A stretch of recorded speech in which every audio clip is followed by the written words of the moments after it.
Hi guys. So as you can see, the Doghouse is going through a remodel and also being reorganized since the move. My wife and I have moved, and the move has been complete, and now we are at the point where we are reorganizing things. So throughout these next couple of videos, you might see different backgrounds. But however, as long as we don't get the light in the middle of the screen like we did in the last two videos of the old place, I think we'll be okay. So this is presently my living room, as you can see. Yeah, it's kind of lonely here. Although a TV's over here, a couch is over there, and the computer is over here. So there is stuff here, but as you can see, it's kind of bare. But we'll deal. And the primary focus is to preview the Seattle Seahawks Dallas Cowboys game in Arlington, Texas, at AT&T Stadium on Sunday.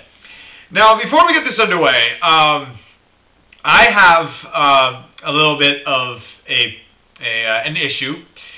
So I've been listening to Sports Talk Radio, and one of the things that have come up between fans and also the media is the talk about the game after the Seahawks bye week, which is against the Arizona Cardinals. The Arizona Cardinals presently lead the NFC West, and everyone's talking about how important this game is going to be. It's going to be an opportunity for the Seahawks to make a dent into, their way to winning the division, climbing up in the standings, socking it to the Cardinals, a team we have not lost to in 2 years. Last time we lost to them was in 2013, our Super Bowl year. We swept them last year. And how important it's going to be, and how overrated they are, and yada yada yada. So I have an issue with this. First off, that's 3 weeks from now. Okay, we should not be looking at the Arizona Cardinals. We should be focusing on the Dallas Cowboys. Okay, the Dallas Cowboys have their issues. Don't get me wrong. We will talk about the issues the Dallas Cowboys have. But my thing is this. In order for us to talk about the Arizona Cardinals, we need to the Seattle Seahawks need to beat the Dallas Cowboys. Because this is how important the Dallas Cowboys game is. Alright? So the Seahawks are presently 3-5. If they win this game, they're 500 going into their bye week. The Seahawks got an ideal bye week with having it in week 9. So you play 8 games, week off, the rest of your games. That's great. I mean, I think that is an absolute prime time to have the bye week. And when the schedule came out, that was another reason why it looked like the schedule may favor the Seahawks. Now, if the Seahawks win, they're at 500. And there is an opportunity in the second half to make a postseason run so they can get to the playoffs, whether it be the division title or the wild card spot. Now, if they lose this game, it's going to be a huge dent into the Seahawks season. Let me put this in perspective for you. Okay, so let's compare percentages to baseball. This is the best way that I can do this. And I actually got this idea not because I'm a baseball fan first, but I got this idea from reading the book Notes of a Twelfth Man, which is a very good book to read. It goes up till Mike Holmgren's last year. That's how far it goes up to. The same guy also wrote a book about their Super Bowl year. So he talks about the different equivalents of different streaks between baseball and football to get a perspective on how big games are and how big losing streaks are in the NFL compared to the other sports. So let's hypothetically say that the Seahawks win against the Dallas Cowboys, and they're 4-4, 8 games into the season. Well, in baseball terms, there's 162 games. So let's divide that in half, you get 81. You divide that, you get around 40.5. Okay, so you either are 39-41, so to speak, or you are 41-40, or whatever it is. So, but either way, you are hovering around 1, maybe 2 games around 500, which is not too bad, for midway point in the season. Still gives you an opportunity to make a run and go to the playoffs. Seahawks lose this game, though, they will be 3-5. Now, I know there are some people who still will be optimistic that the Hawks can pull this out.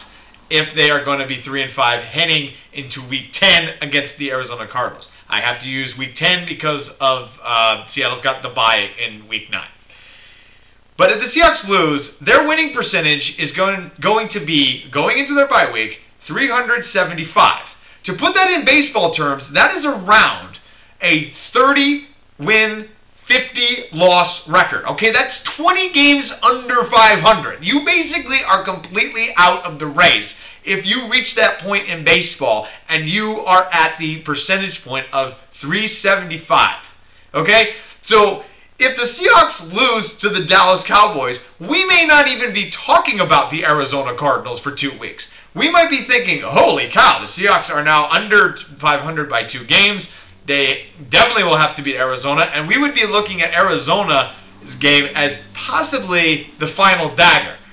Whereas if we win the game, we're at 500, everybody can kind of calm down. We've climbed up out of the hole that we have created again, because we have won 2 in a row, lost 2 in a row, won 2 in a row, lost 2, and then we won last week. So there definitely would be way more optimism going into the bye. That also being said, Seahawks lose this game, they're going to have to sit on this loss for 2 weeks before they take the gridiron again. 2 weeks. That's a very, very long time to sit on a loss. Okay, this is not like how it was the previous week where we lost a heartbreaker to Carolina and then boom, had to go play Santa Clara and was able to make adjustments. No, this is not like this. We will be sitting on this for about a half a month because it's going to be 2 weeks heading into the bye. So the fact that we're talking about the Arizona Cardinal game is beyond me. We shouldn't be talking about this. We need to focus on Dallas. Now, what's interesting about the Seahawks-Dallas rivalry is that the Seahawks actually lost to the Dallas Cowboys the last time the Dallas Cowboys came to Seattle. So I do have to give kudos to the Dallas Cowboys for being one of 2 teams to beat the Seattle Seahawks in the last 2 years at home. So congratulations. That being said, despite all of the drama that Dallas is going through right now, Seattle, believe it or not, has not won in Dallas against the Dallas Cowboys since 2002, and it was only by a field goal. It was with, of course, Matt Hasselbeck and company, Sean Alexander. It was right around when things were starting to look up for the Hawks. I believe their record that year, if my memory serves me correctly, was 6-10, but they finished off the year strong to the point where people thought, hey, this could potentially be a playoff team. And lo and behold, the following year, they went to the playoffs. So, my point is, that was 13 years ago. Okay, that was also in the old Texas Stadium. The Seattle Seahawks have yet to win a game at the new AT&T Stadium, also known as Jerry Jones's World. We'll talk more about him in just a second.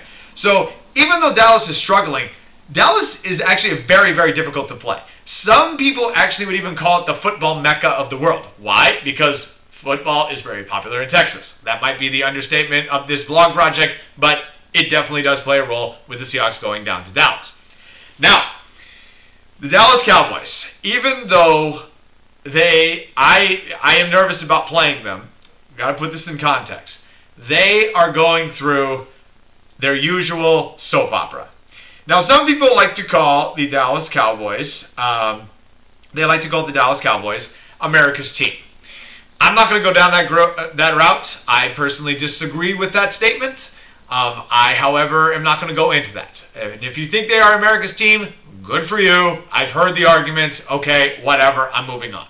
But I personally do not call them America's team. I call them America's soap opera.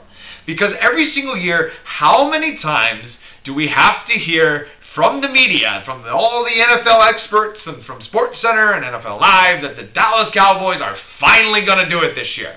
Tony Romo is finally going to lead the charge, and they are going to finally take all of this money that they've spent on the stadium and the players, and it's going to work out for them. And then, guess what happens? Well, Romo chokes. All right, Romo either chokes. People start second-guessing Jason Garrett, their head coach, People start talking about whether or not Jerry Jones, their owner, needs to stop focusing on the general manager of the game and just focus on being an owner, because I believe he's the only owner who's the general manager of the team as well. And not only that, controversy always follows the Dallas Cowboys. Look at what happened last year. You had a catch by Dez Bryant, I believe it was Dez Bryant, at the 2-yard line in Green Bay. The refs looked at the replay and said no, and then the NFL looks at it and said, you know, maybe the refs made a mistake. But controversy always circles the Dallas Cowboys. And that is why I call them America's soap opera, because you hear that every year. You're hearing it now. You're hearing it now because after the first 2 weeks of the season, the Dallas Cowboys were 2-0, but they lost their quarterback, Tony Romo. So now the question is, is Tony Romo going to be back after he gets healthy, and who's going to be the backup, and oh my God, the Dallas Cowboys, So you got that conversation going on. Secondly, the Dallas Cowboys have not won a game since Romo got hurt. They've tried with backup quarterbacks Brandon Wheaton and Matt Castle. They haven't been able to come through in the clutch. And they have lost every single game since then. They're on a 4-game losing streak, including a loss last week against the New York Football Giants in the Meadowlands. So things are not looking very good for the Dallas Cowboys. The star, however, that we do have to watch out for is Jason Witten, the tight end. And I know I talked about how the Seahawks need to guard better against the tight end, and I listed off statistics. But Jason Witten does lead the Dallas Cowboys in receptions with 36. He averages 9.6 yards per catch. He has 2 touchdowns and 344 receiving yards. The guy is basically like the Edgar Martinez of the Dallas Cowboys. The guy is old, but for whatever reason, somehow finds a way to continue playing. And I give Jason Witten a lot of credit. The problem is, though, the Cowboys need a quarterback to get him the ball. And right now, with the backup quarterbacks, Brandon Wheaton and Matt Castle, and I'm assuming Matt Castle is going to start this game, but it could be Brandon Wheaton, they haven't been able to lead the charge and help him catch balls compared to when Tony Romo throws the passes. If you look at the Dallas Cowboys team stats, they average 20 points a game, which is 27th in the NFL, and they also give up 26.3 points a game, which is 24th in the NFL. The running game is definitely going to be something that the Hawks are going to have to look after. Darren McFadden just was announced he's going to play, so he's probable. They actually are 7th in the league overall when it comes to rushing yards. The one thing, however, that does hurt the Seattle Seahawks is that, once again, Marshawn Lynch is listed as questionable for this game. If Marshawn Lynch does not play, Russell Wilson's going to have his work cut out for him, as well as Thomas Rawls. But if Marshawn Lynch does play, it's going to be a huge advantage. And the cool thing is, I bring this up because looking at the team stats now, since we're at the halfway point of the season, we can now start comparing and contrast team stats, whereas in the beginning it's kind of hard to because of the lack of games played. The Seahawks actually are 2nd in the NFL in rushing, and that's a combination of Russell Wilson, Marshawn Lynch, Thomas Rawls, and Fred Jackson. So they average 143 yards per game, which again is 2nd in the NFL. So not too shabby there. Also, even though the defense has collapsed in the 4th quarter multiple times this year, they actually rank 5th in defense, only giving up 18.3 points a game. So the Seahawks definitely have that going into their favor going into Dallas. Okay, so I'm going to do predictions, and I'm going to list my keys to the game. I'll believe the Seahawks will be able to beat the Dallas Cowboys in Dallas when it actually happens. So I am going to take Dallas in this game. I have yet to actually watch a game from beginning to end when the Seahawks play Dallas and they win. In the last time, it was, again, like I said, 13 years ago. There's a lot of things that are favoring the Hawks, but, again, I'm taking that same stance as I did with the Carolina game. I will believe that when I said I believe the Panthers would beat the Seahawks when I see it. and that's what happened. So I'm going to take Dallas. I had this as a loss at the beginning of the year. I'm going to stick with it. My predictions going into this game, my record is 5-2. I got the St. Louis game wrong and the Carolina game wrong. Again, I hope to be 2 games over 500 going into the bye instead of 4 games over 500, because I like it when I predict the Seahawks will lose and then they win, because I want them to win. Keys to the game. Obviously, put pressure on the backup quarterback. The last time the Seattle Seahawks played a backup quarterback, they plummeted the Chicago Bears. Although I think the Dallas Cowboys are a little better than the Chicago Bears, I will give them that. But the fact that we will have a backup quarterback playing with it either being Matt Castle or Brandon Wheaton is a great thing. So obviously put pressure on them, and then also stop Jason Witten. And I know I said stop the tight end in the last video, but here's the reason why it's particularly important against Dallas. So I went to the Seattle Seahawks Dallas Cowboys game 2 years ago. Wait, was it two? It was 2012. 2012. It was Russell Wilson's rookie year, and I went with my buddy Little Nicky, who I hope to be watching the game with. And every single time they threw to Jason Witten, he was wide open and he dropped the ball. He would always, and it just seemed that every time he dropped the ball, it was third down, and the Cowboys would have to punt the ball on fourth down. So if the Seahawks can cover Jason Witten, they will have a very good chance of winning this game, because that was the huge difference between the 2012 year and last year. Jason Witten got involved a little bit more, came through in the clutch. So put pressure on Jason Witten and the quarterback and force either Brandon Wheaton or Matt Castle to throw deep, and that will be the key to a Seattle Seahawks victory.